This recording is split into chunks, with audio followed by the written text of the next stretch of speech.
In today's video, I'm going to teach you how to close and start a sprint in Jira.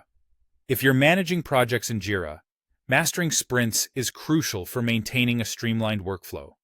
Let's dive right in and break down the process in a clear and approachable way.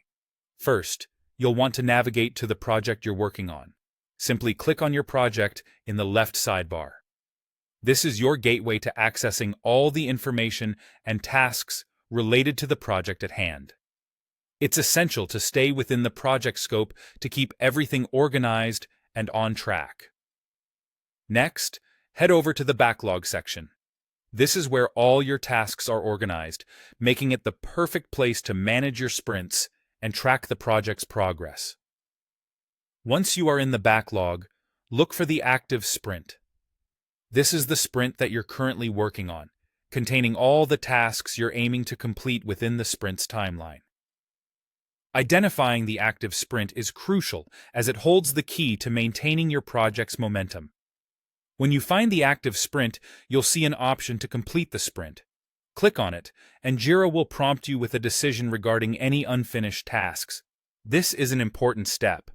It helps you decide the fate of those lingering tasks that didn't quite make it to the finish line. It will ask whether you'd like to move these tasks to a new sprint or send them back to the backlog.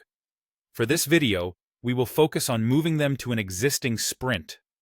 This option helps in maintaining a seamless transition of tasks, keeping the workflow efficient and progressive.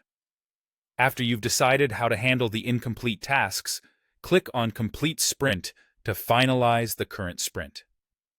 It's a straightforward step, but crucial in closing out the sprint officially. With that done, we can smoothly transition forward. Now, while still in the backlog view, locate the sprint where you've moved the issues from your completed sprint. This step ensures no tasks are left behind as you transition into planning for the next phase of your project. It's all about continuity and preparedness for the next workload cycle. Next, click Start Sprint. This action initiates the setup for your new sprint.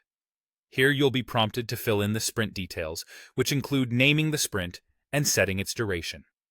You'll also need to determine the start and end dates for the sprint, typically ranging between 1 to 4 weeks depending on the scope and size of your project. Additionally, it's important to set a sprint goal. This is a brief objective that outlines what you aim to achieve during this sprint, providing clarity and focus for your team. Once you've entered all the necessary information, simply click Start to kick off the new sprint. This step formally begins the sprint, allowing your team to start working on the assigned tasks according to the outlined objectives and timeline. And there you have it. By following these steps, you'll efficiently close an existing sprint and start a new one in Jira, keeping your projects on track and your team organized. Thank you for watching, and happy sprinting.